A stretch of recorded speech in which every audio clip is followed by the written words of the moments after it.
between the spouses is a very strong one, as described by Allah Azza wa Jal.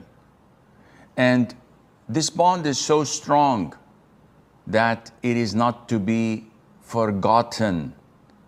Even if divorce takes place or a spouse dies, leaving the other one behind. The Prophet ﷺ was among those who honored people's memory, who would never forget a favor. ﷺ, when the Battle of Badr concluded and there were prisoners of wars, he said, if Al-Mut'am ibn Adi were alive and he interceded for these stinky prisoners, I would have set them free for his sake. Now remember, Al-Mut'am was a kafir and he's dead. But he did something in Mecca when the Prophet came ﷺ back from Taif, beaten up, tired, exhausted, and the people of Mecca were trying to kill him. Al-Mut'am ibn Adi stood up and said, Muhammad is in my protection. He honored the Prophet ﷺ, though he was against his religion, but he honored him. And the Prophet never forgot that for him. Likewise, the Prophet never forgot what his wife Khadija did for him. So he always remembered her with goodness.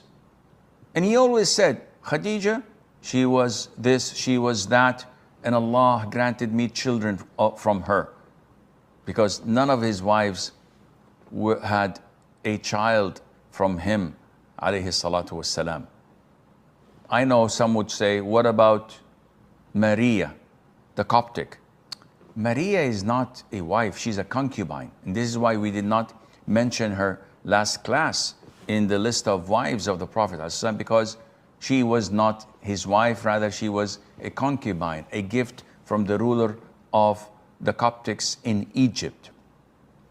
Now, the Prophet ﷺ loved Khadija and always remembered her with goodness, till the extent that Aisha, may Allah be pleased with her, said, I was never jealous over any of the Prophet's wives more than I was jealous from Khadija. And I have never seen her in my life. But because the Prophet ﷺ used to frequently remember her and mention her name, sometimes he would even slaughter a sheep and divide it, and he would ask these parts of the sheep to be sent to Khadija's friends and relatives. And once I said, and I complained, O Prophet of Allah, as if there was no woman other than Khadija in this world. And the Prophet said, she was this, she was that. And he started to mention her attributes. And I had not had a child except from her. And this is why she would refrain from mentioning Khadija's name with anything negative, so that she would not upset the Prophet alayhi as-salatu was-salam. And the Prophet sallallahu alayhi wa sallam, as a form of reward and a showing of his appreciation and gratitude to Khadija, the Prophet never took a second wife over Khadija until she died.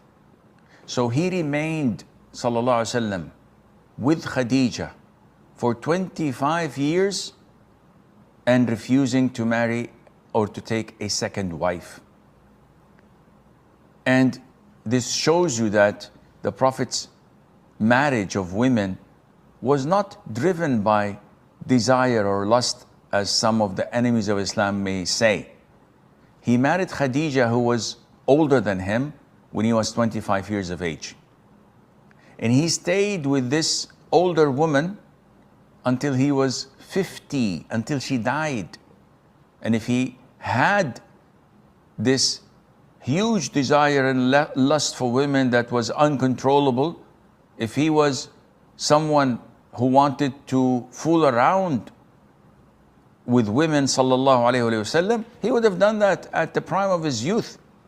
But no, he was not that type that these enemies of Islam may try to portray, and they would fail repeatedly in doing so, sallallahu alaihi wa alihi wasallam.